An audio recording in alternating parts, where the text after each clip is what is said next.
it's important to get the 3 points in the bag. One of those where, like the boys just said, Todd and Clive on commentary, you get past it, you move on, you build from that. Yeah, it became a bit more feisty in that second half, which I think the game needed, especially from the fans' point of view. It's a little bit too easy. No one, as I said in the first half, no one was quite ready to show their cards. Whereas in that second half, the cards were shown, that's for sure, in both sense, from the referee and from the teams. Yeah, one of those games that you come away and you say, look, at the end of the day, we're going to look back and say 2-1 Chelsea, 3 points on the board. Maybe a little bit fortunate. VAR, I think, has helped us out massively there. I don't think Tuchel will be happy. I think he'll look at that. I think he'll look at some of the performances. Again, Bro was another one. Came to the bench. I think the subs did a lot today. Chilwell came on, gave us an attacking sense. I mean, he did what he did before he got injured. He was almost as a striker at times. Great ball by Thiago Silva for the goal. Kai Havertz came on, gave us legs. Lovely positioning. Again, Chilwell, brilliant assist. Broha just... I feel bad that he didn't get a goal contribution or something like that because he just worked his socks off all the time. Same for Mason Mount. And unfortunately, I actually thought defensively we were good. It's just, I think Mendy should probably do a bit better with the set piece. The goal that's been chalked out, the VAR goal, just for anyone, again, that's not seen it, it's one of those where it's probably not a foul if it was a Chelsea perspective. If I'm honest, as a Chelsea fan, it's one of those where I don't think it is a foul, but it is also one of those where potentially, we had this chat here, it's a derby day, right? And it's only a fortnight or 3 weeks ago we're sat here thinking the Spurs one doesn't go our way. And I know it doesn't level out, I know it's not like that, but it does feel a little bit, we've got a little bit of rubber to green today, but also we have been the better team for 75, 80 minutes of the game. Yeah, for sure, and I think... I think Chelsea probably needed to go behind to get them to start committing a bit and getting Reece down that right flank and maybe making those changes that we did. And you can hear the Chelsea fans very, very happy, obviously, with the win. But yeah, it was needed. I think just needed that bit of that, something to wake up the game.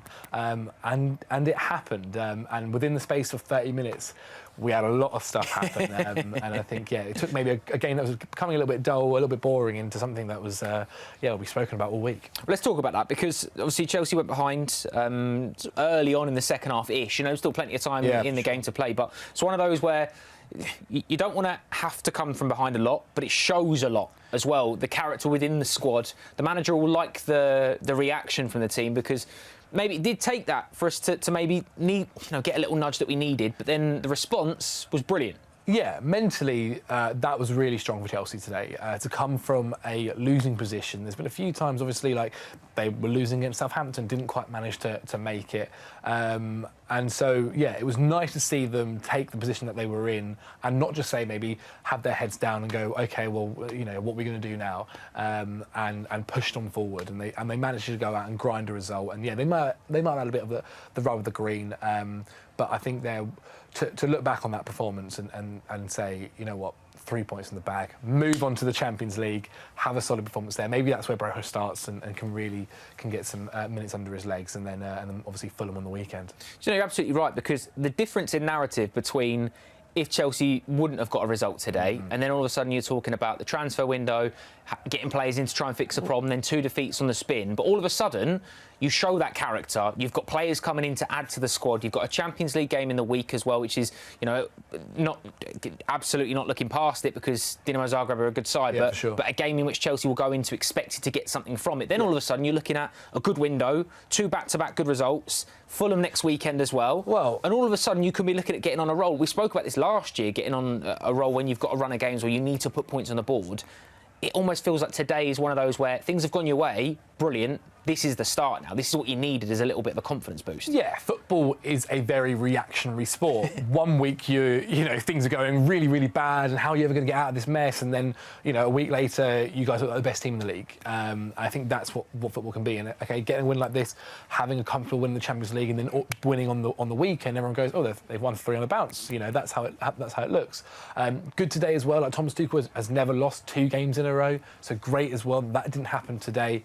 I think there'll be a very interesting and strong training ground performance. And obviously, to be fair, they'll have to be flying out soon to go, obviously, and play in the Champions League. But yeah, look, as we mentioned, if we in 3 months' time we look back on this game, we'll just say it's a 2-1 win, 3 points in the bag. That's what Chelsea did. You're absolutely right, and quite a lot of involvements and quite a lot of players actually that will be maybe hoping to get the nod in midweek, especially after some fantastic performances off the bench, including Ben Chilwell, who is getting a lot of love on social media, rightly so. Simon Johnson, a Chelsea journalist that works quite a lot covering the club. Chilwell's first goal since his serious knee injury. Good for him. He was fantastic when he came on, and like you've already mentioned, Zach, he was almost playing as like a left attacker on that far side. Chilwell keeping Alonso's legacy alive of being the best finisher at the club despite being left back. It's a fantastic finish, it really is, because he's almost stunned the ball through Fabianski's legs, isn't he? It's crazy. He could try 100 more times. I don't know if he does it. Well, this is a nice one, and this is because we absolutely love people getting carried away. Only Messi can do what Chilwell did against West Ham. It's absolutely true. If anyone's going to do it, Lionel Messi can do it. But you're completely right. Ben Chilwell then obviously goes on, not only scores but plays a massive role in getting the assist for Kai Havertz winner. Aubameyang's smiling in the stands at that Chilwell turn. That is football. Immediately the camera did pan to Aubameyang, who you could see his eyes light up a little bit, thinking, I'm going to score goals here. Well, look, the way Chelsea play is all about wing-backs and Reece James, and it's not to say Cucurella wasn't doing that, but I don't think Cucurella isn't as attacking as I think Ben Chilwell is. And to be fair, before his injury, Ben Chilwell was at times the most attacking player on the pitch. That's how it was working, and we saw that today. We saw the little glimpse of that today. I think Tuchel probably knows that, and maybe there are games where you need to be a bit more conservative, and that's when Cucurella plays. And then when there are games you want to be attacking and you want Chilwell to play, that will do so much for Chilwell's confidence today, and going forward. And who knows? Maybe in the game against Dynamo Zagreb, where Chelsea are going to be on the front foot and wanting to attack, Chilwell's the guy that you're playing. And so, yeah, brilliant for him. I mean, he'll be over the moon. To get the goal and assist just shows that obviously the wing-backs is still the vital part of Chelsea's football. It's important to remember as well with Ben Chilwell, because when he received that injury against Juventus, feels nearly 12 months ago now, I suppose it will be. It's coming up for that 10 months ago. There was a lot of kind of conversations immediately that he'd be back within a month, and he was supposedly going to come back training over Christmas, and then it obviously was a lot more serious than we originally thought.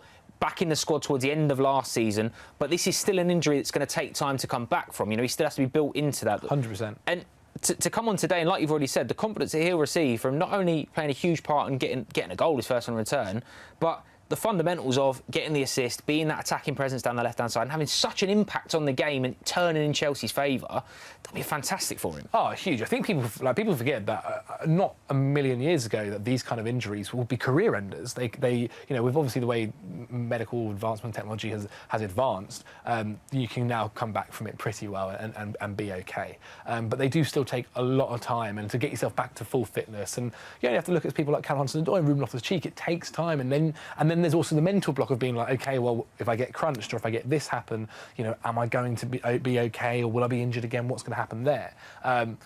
Those goals and assists definitely feel like they'll help towards the mental side of things, because physically he probably is getting there now. He is getting there. He's obviously had pre-season.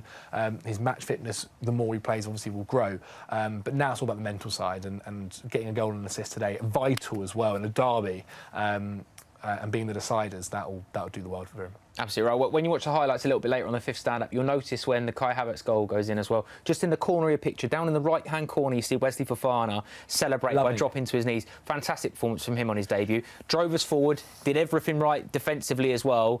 What a bright future we've got with him in the back. Yeah, really, really, really good. In this three-at-the-back formation, it's really interesting to see, because I'm not saying they're the same player at all, but there were hints of watching Rudiger play, obviously on the other side. But the way he would carry the ball, more than happy to pass the ball, the confidence on the ball. You have three centre-backs there in Koulibaly, Thiago Silva and Fofana, who are modern-day defenders, who are intelligent, who are great on the ball, who are quick. And for this season, and obviously I know we conceded and how things, you know, were a little bit hectic at the end, it was actually a good defensive performance. I do think we probably need to get better at set pieces. That will happen. I think that'll definitely be one of the things on Tuchel's notes. But for Wesley Fofana, having only been here a few days, a couple of training sessions, just getting to know the lads, like, that's as good as you can really hope for. Absolutely right. Busy weekend and a busy week, actually, still to come for Thomas Tuchel and his team. Here's what's coming up on the fifth stand-up for you the next couple of days. Monday afternoon, you can watch live training ahead of Chelsea kicking off their Champions League campaign.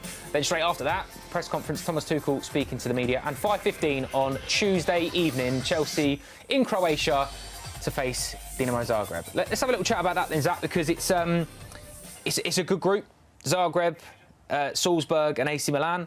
This is probably the one away at Dinamo Zagreb that you want to get out the way a little bit, because it could be a potential banana skin. They're a good side, but Chelsea will be expected to get something from it. Good side. Probably the one, though, that maybe if we are looking to get minutes in the legs of some players and an opportunity to start and prove their worth and sort of try and take a shirt off someone else, that's the one, really, isn't it? Yeah, 100%. And it's also a good momentum continuer, if I can use that word. If Chelsea got the victories there and get a more comfortable victory, per se, against them as well, that I think would help settle nerves maybe in the fan base. It's the Champions League. It's a beautiful competition.